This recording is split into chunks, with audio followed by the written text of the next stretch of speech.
Hello दोस्तों, GS with fun channel में आपका एक बार फिर से स्वागत है। जैसा कि आज का टॉपिक हमने ले रखा है input device, output device and storage device. ये अक्सर देखा गया है कि इनपुट डिवाइस और आउटपुट डिवाइस में अक्सर हमें क्या होता है, कन्फ्यूजन होता है कि ये इनपुट डिवाइस कौन सा है और आउटपुट डिवाइस कौन सा है। इन्हीं कन्फ्यूजन को दूर करने के लिए आज हमने ये क्लास ले रखी है। आज ये वीडियो, ये कंटेंट को आज हम क्रिएट कर रहे हैं ताकि आप तक की ये कन्फ्यूजन को दूर कर सके। आपके भी मन में अगर इस तरह की कोई कन्फ्यूजन आती हो तो उसे भी पूरी तरीके से हटाया या मिटाया जा सके। ओके, तो चलिए आज के वीडियो में हम जानेंगे कि इनपुट डिवाइस और आउटपुट डिवाइस में क्या डिफरेंस है और उसे पहचानें कैसे। तो देखिए, वीडियो को स्टार्ट करने से पहले मेरी आपसे रिक्वेस्ट है कि आप लोग इस वीडियो को पूरा ज़रूर से ज़रूर देखें। वीडियो को आप पूरा देखेंगे तो वीडियो के एंड में हम कुछ क्वेश्चंस पूछेंगे इनपुट डिवाइसेस और output devices including storage devices से रिलेटेड। आई एम श्योर कि आपको उसके आंसर्स आंख बंद करके आते होंगे। दैट मीन्स अगर आपके मन में आज तक की कोई कन्फ्यूजन रहा होगा तो मे बी पॉसिबिलिटी है 99% कि वीडियो के एंड होने तक की आप पूरी तरीके से उस कन्फ्यूजन को ख़त्म कर चुके होंगे और उसके आंसर्स इमीडिएटली आप कमेंट सेक्शन में दे सकते हैं। तो चलिए वीडियो को स्टार्ट करते हैं। जैसे कि अभी आप देख पा रहे हैं कि यहाँ पर हमने इनपुट डिवाइस ले रखा है। देखिए, बहुत ज़्यादा बुकिश लैंग्वेज को तो हम यूज़ नहीं करेंगे कि हाँ वो कैसे यूज़ होती है, कैसे डेफिनेशंस होती हैं, उन सारी चीज़ों को नहीं यूज़ करेंगे। बहुत ही ईजी लैंग्वेज में यूज़ करेंगे। जो आपकी जनरल लाइफ में आप डेली देखते हैं, समझते हैं, जानते हैं, उन्हीं को हम यूज़ करेंगे। जो कि अभी आप स्क्रीन पे देख पा रहे हैं, कुछ हमने इनपुट डिवाइसेस को ले रखा है। एक है हमारा keyboard, scanner, joystick, light pen, trackball, webcam and mouse. इसके अलावा भी बहुत सारे हैं। जैसे कि अभी आप मोबाइल यूज़ कर रहे हैं अपना वीडियो को देखने के लिए, वीडियो को स्टॉप करने के लिए, वीडियो को लाइक करने के लिए, चैनल को सब्सक्राइब करने के लिए आप अपनी फिंगर का यूज़ करते हैं, वो भी स्क्रीन पर। तो जो भी चीज़ आप कर रहे हैं स्क्रीन पर, फॉर एग्ज़ाम्पल आप कर तो बाहर से रहे हैं लेकिन हो वो अंदर रहा है। और हम इन जनरल इन भाषाओं में अगर हम देखें तो हम इनका मतलब अक्सर क्या जानते हैं? इनका मतलब तो होता है अंदर। होता है कि नहीं होता है? इनका मतलब अक्सर क्या होता है? अंदर। पुट यानी कि किसी भी, अब इसको एक अपने लैंग्वेज में अगर कन्वर्ट कर लें यानी कि डेटा को अंदर पुट करना, है ना। तो अगर इसको और इजी लैंग्वेज में समझें तो अगर हम कीबोर्ड को देखें तो कीबोर्ड में कोई भी बटन हम प्रेस करते हैं तो वो बटन यानी जो भी अल्फ़ाबेट या नंबर या सिंबल या कैरेक्टर कोई भी चीज़ प्रेस करते हैं तो वो कहाँ प्रेस होती है? हमारे सिस्टम के अंदर, यानी कि कंप्यूटर के अंदर, जो कि हमको स्क्रीन पर अंदर की ओर दिखाई देती। फॉर एग्जांपल अगर हमने के प्रेस किया तो वो हमको कहाँ दिख रहा है? कंप्यूटर की स्क्रीन के अंदर दिख रहा है। तो यानी कि जो डिवाइस हमने यूज़ की कंप्यूटर में या कीबोर्ड में, वो प्रोसेस कहाँ कर रही है? अंदर की ओर कर रही है। तो वो क्या हो गई? वो हमारी हो गई इनपुट डिवाइस। तो ये क्या हो गई? Input device. हाँ, अब बात आती है स्कैनर की। स्कैनर, हाँ, ये अक्सर हमने देखा है कि हम अपनी फ़ोटो, अगर हमारे पास कोई पुरानी फ़ोटो है, बहुत अच्छी फ़ोटो है, और हम सोचते हैं कि उस फ़ोटो की कई सारी कॉपी बना लें, तो अब उस फ़ोटो को कंप्यूटर में वापस डालने का तो एक ही तरीका है कि उसको स्कैन किया जाए।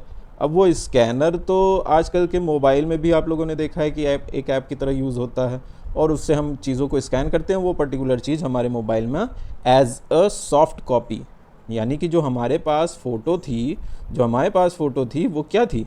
वो हार्ड कॉपी थी, है ना। जो हमारे पास फ़ोटो थी वो हार्ड कॉपी थी, लेकिन अगर उसको सॉफ्ट कॉपी में हमको कन्वर्ट करना है तो उसके लिए हमको क्या यूज़ करना पड़ेगा? स्कैनर का यूज़ करना पड़ेगा। इसमें हम फ़ोटो या किसी तरह का डॉक्यूमेंट अगर हम रख करके उसे स्कैन करते हैं तो उसकी जो सॉफ्ट कॉपी, यानी कंप्यूटर के अंदर जो कॉपी बनती है वो क्या कहलाती है? वो हमारी जो सॉफ्ट कॉपी कहलाती है, ठीक है ना। हार्ड कॉपी तो हम ऑलरेडी अपने हाथ में लेकर रखते हैं। और हार्ड और सॉफ्ट कॉपी में डिफरेंस क्या होता है? हार्ड कॉपी उसको कहते हैं जिसको हम हैंड से टच कर सकते हैं। जैसे इस पेन को हम हाथ से टच कर सकते हैं, इस स्कैनर को टच कर सकते हैं, कीबोर्ड को टच कर सकते हैं, mouse, webcam, joystick, trackball, इन सब चीज़ों को क्या है? हाथ से टच कर सकते हैं। लेकिन इनकी जो प्रोसेस होगी वो क्या होगी? सॉफ्ट वे में होगी। यानी कि जो भी चीज़ इससे हम स्कैन करेंगे उसकी वो सॉफ्ट कॉपी कंप्यूटर सिस्टम के अंदर बना देगा और इसका जो डेटा जो स्कैन करेगा वो कहाँ जाएगा? कंप्यूटर सिस्टम के अंदर जाएगा। इतना क्लियर है? अब उसी इन प्रोसेस को, यानी कि इसी इन प्रोसेस को लेकर के चलते हुए अब आ जाइए जॉयस्टिक के पास। जॉयस्टिक हमने अक्सर देखा है कि ये कहाँ यूज़ होता है? गेमिंग पर्पस पे यूज़ होता है कि नहीं? गेम में यूज़ होता है। तो ये जो गेम में यूज़ होता है जॉयस्टिक, ये क्या होता है? हम इस जॉयस्टिक को एक, अगर आप लोगों ने कार ड्राइव किया हो तो आपने देखा होगा कि गियर भी, कार का गियर भी इसी टाइप का होता है कि नहीं होता है। तो ये जो जॉयस्टिक होती है, जैसे इसको आगे की ओर, मान लीजिए हम इसको आगे की ओर पुल करते हैं तो क्या होगा कि वो जो गेम में कैरेक्टर है वो आगे की ओर भागता है। अगर हम इसे लेफ़्ट साइड की ओर पुल करें तो वो लेफ़्ट साइड जाता है, अगर इसको हम राइट साइड पुल करें तो राइट साइड, अगर बैक साइड पुल करते तो बैक साइड आता है। तो जॉयस्टिक हमारे इसी काम पे आता है, ठीक है। अब यही प्रोसेस कुछ हद तक की, जब क्योंकि हमारा इस तरह का माउस पहले जो है इस तरह का माउस नहीं था, इस तरह का माउस नहीं था, तो उसके प्लेस पे पहले यहाँ पे ट्रैक बॉल वाले माउस आया करते थे। ओके, इन ट्रैक बॉल वाले माउस में ये जो आप बॉल देख रहे हैं यहाँ पर, इसी बॉल के मूवमेंट को कराया जाता था माउस को हिला करके, और वो बॉल ही क्या होता था, एक सेंसर के थ्रू वर्क करता था, और वो हमारे माउस के पॉइंटर को जो कंप्यूटर स्क्रीन के अंदर होता था उसको मूव कराने में हेल्प करता था। इतना क्लियर है। अब बात आती है हमारी किसकी, अब हमारी बात आती है वेब कैम की, है ना।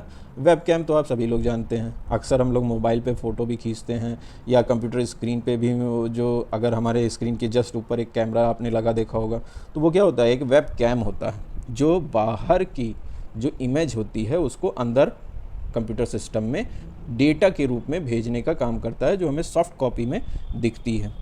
और माउस को बताने की बहुत ज़्यादा ज़रूरत है नहीं, क्योंकि माउस हम लोग यूज़ कर ही रहे हैं। हाँ, ये है कि माउस का जो पॉइंटर होता है, ऐसा ही तो कुछ पॉइंटर होता है ना, आपने देखा है ना, कुछ ऐसा ही तो पॉइंटर होता है। इस पॉइंटर को मूव कराने के लिए हमको माउस को जैसे जैसे हम मूव करते हैं उसका पॉइंटर भी अंदर ही वैसे वैसे ही मूव करता है।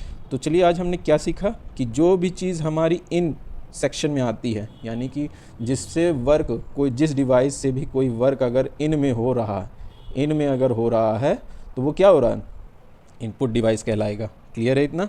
अब इसी तरीके से आप लाइट पेन, पहले लाइट पेन होता था, ज़्यादा से ज़्यादा आप मान लीजिए कि ये ड्राइंग करनी होती थी, अगर हम जैसे कि अभी आपकी स्क्रीन पे कोई भी चीज़ लिख रहे हैं तो वो हमारा फिंगरप्रिंट सेंसर के थ्रू लिख रहा है, प्लस इसे हम ये भी कह सकते हैं स्टाइलस के थ्रू हम लिख रहे हैं, ठीक है ना। स्टाइलस भी एक तरह का इनपुट डिवाइस होता है। ओके, और ये लाइट पेन भी स्टाइलस की ही तरह वर्क करता है। स्टाइलस एक तरह का पेन होता था और होता भी है, जो अभी हमारा लाइट पेन है, ये पहले की तरह है, जो आज के डेट में जो स्टाइलस है उसी की तरह ये वर्क करता था। ये क्या करता था, ये डायरेक्ट स्क्रीन पे लिखने का काम करता था। फॉर एग्जांपल, अगर हमने इनपुट लिखा तो वो हम इस पेन के थ्रू लिख सकते थे। इतना क्लियर है। तो चलिए, अब आगे के हम आउटपुट स्टोरेज के बारे में, सॉरी आउटपुट डिवाइस के बारे में भी समझते हैं। तो चलिए स्टार्ट करते हैं आउटपुट डिवाइस के बारे में। जैसा कि वर्ड हमारा कहता है क्या, आउटपुट, यानी कि अगर हम आउट का मतलब क्या हुआ, बाहर, और पुट यानी कि कोई भी डिवाइस ऐसा जो डेटा को बाहर की ओर पुट करे, ठीक है ना। अभी तक कि हमने इनके ऊपर वर्क किया। अब कोई ऐसा डिवाइस जो हमारे डेटा को उठा करके बाहर की ओर पुट करे, यानी डेटा को बाहर लाए, वो क्या कहलाएगा, आउटपुट डिवाइस कहलाएगा। कहलाएगा कि नहीं कहलाएगा। अब इसकी एग्जांपल में आप बस दिमाग अपना लगाते जाइए कि एग्जांपल में आप देखिए तो क्या क्या हो सकता है। जैसे कि अभी हमने एक वेब कैमरा तो यूज़ किया था, लेकिन ये वेब कैमरा का जो भी फीडबैक आएगा, हमारा जो भी हमारा फीडबैक आएगा वो किस पे आएगा, किस पे आता है, मॉनिटर पे ही तो आता है ना। तो वो हमारा क्या हो जाएगा, आउटपुट डिवाइस आएगा, है ना। इसी तरीके से ये अब आज की डेट में तो इसी टाइप के वेब कैम आ रहे हैं, है कि नहीं है, इस टाइप के या इस टाइप के आ रहे हैं कि नहीं आ रहे हैं। तो ये जो वेब कैम है, ये इनपुट डेटा को इनपुट ले करके हमारे मॉनिटर पे आउटपुट प्रेजेंट करता है, यानी कि स्क्रीन पे जो रिज़ल्ट हमको दिख रहा है, स्क्रीन से जो भी डेटा हमको बाहर की ओर दिख रहा है, तो वो आउटपुट डिवाइस ही तो हुआ। अब स्पीकर की बात करें तो स्पीकर से साउंड बाहर की ओर ही तो आती है ना, आती है कि नहीं आती है। प्रिंटर से पेज बाहर की ओर ही तो निकलता है। हेडफोन से हम लोग गाने सुनते हैं तो हेडफोन से साउंड बाहर निकल के हमारे कानों में ही तो पड़ते हैं। ये स्कैनर प्लस प्रिंटर का काम करता है और ये केवल और केवल प्रिंटर का काम करता है कि नहीं करता है। माइक्रोफोन आप एक तरीके से आप इनपुट डिवाइस भी कह सकते हैं। अब यहाँ क्योंकि इसमें स्पीकर भी लगे हुए हैं, इसलिए आप इसको आउटपुट, स्पीकर को आप आउटपुट कहेंगे, लेकिन माइक्रोफोन को इनपुट कहेंगे, क्योंकि उस स्पीकर में, यानी कि जो ये आपके इस टाइप के स्पीकर होते हैं, आप ये समझिए कि जो इस टाइप के स्पीकर होते हैं सर्कल में, ये आपके स्पीकर को साउंड आउटपुट में देने का काम करते हैं, है ना। लेकिन जो हमारे माइक्स होते हैं उसमें हम बोलते हैं, तो वो जो आवाज़ है उसको वो एज अ डेटा इनपुट लेता है। तो माइक हमारा इनपुट हो गया, लेकिन हेडफोन्स हमारे क्या हो गए, आउटपुट डिवाइस हो गए। इतना क्लियर है। कोई डाउट, किसी तरह का कोई क्वेश्चन तो आप कमेंट सेक्शन में पूछ सकते हैं, ठीक है। इतना क्लियर है। तो और भी क्या क्या चीज़ें हो सकती हैं। अब जैसे क्या है, इनपुट डिवाइस में आपका आ जाएगा MICR, है ना, मैग्नेटिक इंक कैरेक्टर रीडर, जिसे रिकॉग्निशन भी कह सकते हैं, ठीक है ना। ये आपके चेक्स में यूज़ होता है। चेक्स में ऐसे आपने लाइंस देखी होगी ना, खूब सारी लाइंस नीचे की ओर ड्रॉ होती है, कुछ बोल्ड कलर की होती है, कुछ लाइट कलर की होती है, तो वो मैग्नेटाइज्ड इंक होती है जो अक्सर बैंक के चेक्स में यूज़ होती है। इतना क्लियर? ओके, तो चलिए अब बात आती है स्टोरेज डिवाइस की। अभी हमने बात कर ली है इनपुट डिवाइस की और आउटपुट डिवाइस की, ठीक है, उसकी टर्म्स क्लियर हो गए हैं। अब बात करते हैं स्टोरेज डिवाइस की। स्टोरेज डिवाइस जैसे कि नाम से ही पता चलता है कि इसका काम क्या होता है, डेटा को स्टोर करना, ठीक है ना, किसी भी फॉर्म में। जैसे कि अगर हमारा डेटा होता है वो किसी न किसी ड्राइव पे जो हमारे रोम के रूप में काम करे, जिसकी मतलब कि क्या होगी, डेटा परमानेंटली सेव हो सके, वो क्या कहलाएगा, स्टोरेज डिवाइस।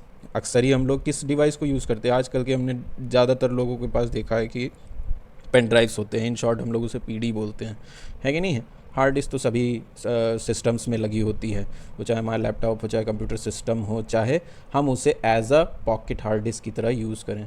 ओके, अब मेमोरी कार्ड तो आप लोगों ने देखा ही होगा कि मेमोरी कार्ड भी हमारे मोबाइल फ़ोन्स में भी लगे होते हैं।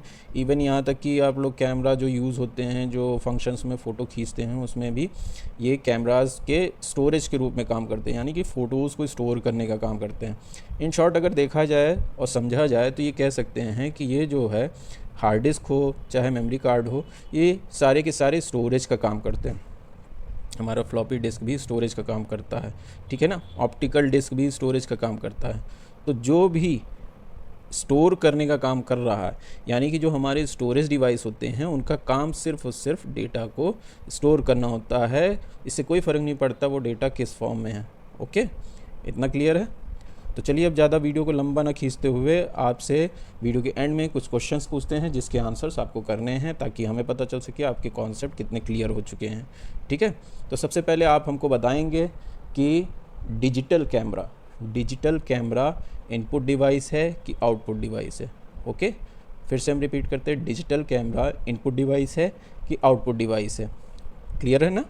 और आप हमें बताएंगे कोई भी दो इनपुट डिवाइस और कोई दो आउटपुट डिवाइस, क्लियर है, जो आपकी थिंकिंग में हो कि हाँ ये इनपुट डिवाइस हो सकता है, ठीक है ना। उसको आप हमें कमेंट सेक्शन में लिख करके ज़रूर बताएंगे, कमेंट ज़रूर करेंगे कि आपको वीडियो भी कैसा लगा, प्लस आज इन दोनों क्वेश्चंस का आंसर भी देंगे, ठीक है ना।